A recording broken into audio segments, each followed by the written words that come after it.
Hello everyone, in today's video I am here to explain you how to write an abstract for your research paper. So let's get into the video without any delay. I am going to discuss you the some steps which will help you to write your abstract. So let's discuss about that. First step when writing your research paper, which is write your paper.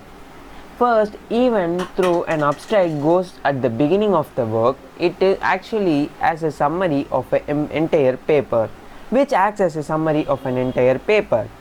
Rather than introducing your topic, it will be an overview of everything you write about in the paper. Save writing your abstract for last after you have already finished your paper. A thesis and an abstract are entirely different things. A thesis of a paper introduces the main idea or a question, while the abstract works to review the entirety of the paper, including the methods and results. Even if you think that you know what your paper is going to be about, you have to save the abstract for the last. You will be able to give much more accurate summary if you do just that. So summarize what you have already done. Then the second thing, which is you have to review and understand any requirements for writing your abstract.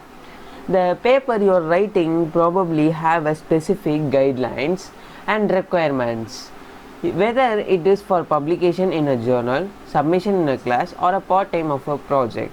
Before you start writing, refer to the rubric or guidelines you were presented with to identify important issues to keep in mind. Is there a maximum or a minimum length? Are there style requirements? Are you writing for an instructor or a publication? Then the third thing, you have to consider your audience. Abstracts are written to help readers to find out your work. For example, in scientific journals, abstracts allows the readers to quickly decide whether the research discussed is relevant to their own interests. Abstracts also help your readers to get at your main argument quickly. Keep the needs of your readers in mind as you write the abstract. Will other academics in your field read this abstract?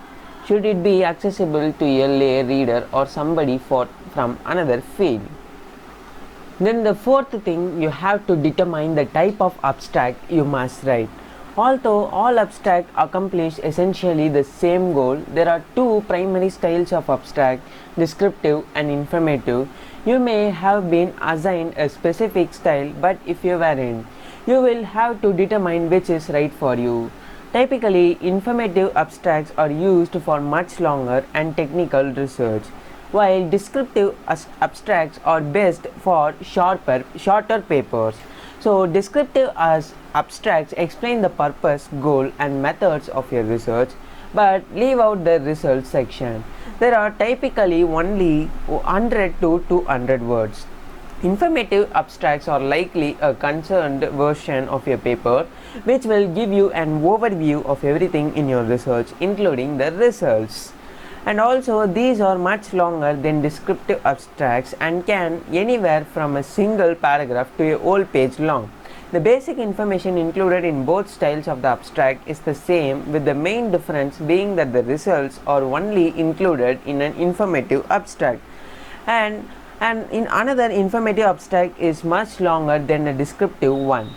A critical abstract is not often used, but it may be required in some cases. A critical abstract accomplishes the same goals as the other type of abstract, but will also relate the study or the work being discussed to the writers who on their own research.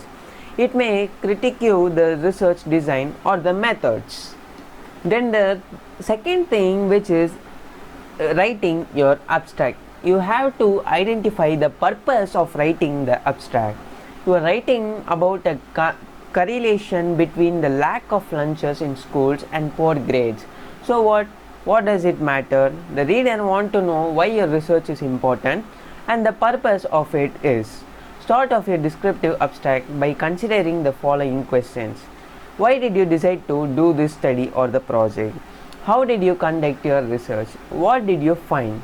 Why is this research and your findings important? Why should someone read your entire essay?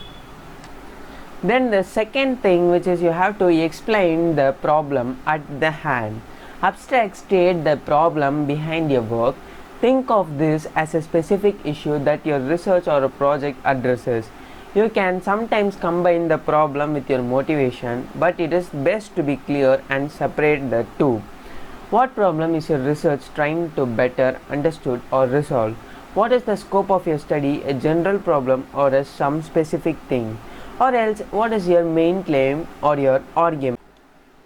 Where this is the most important step, where you have to explain your methods. Motivation check, problem check, methods. Now it is the part where you have to give an overview of how you are accomplished your study. If you did your own work, which includes a description of it here. If you reviewed the work of others, it can be briefly explained. You have to discuss your own research, including the variables and your approach.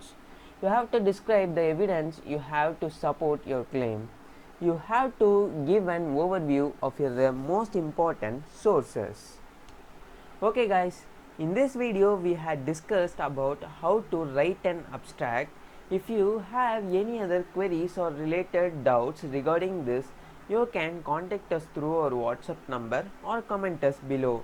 If you have any other doubts, you can visit our website also, and also you can feel free to reach us. I think this video will be helpful for you. If you like my video, please subscribe my channel and hit the bell icon.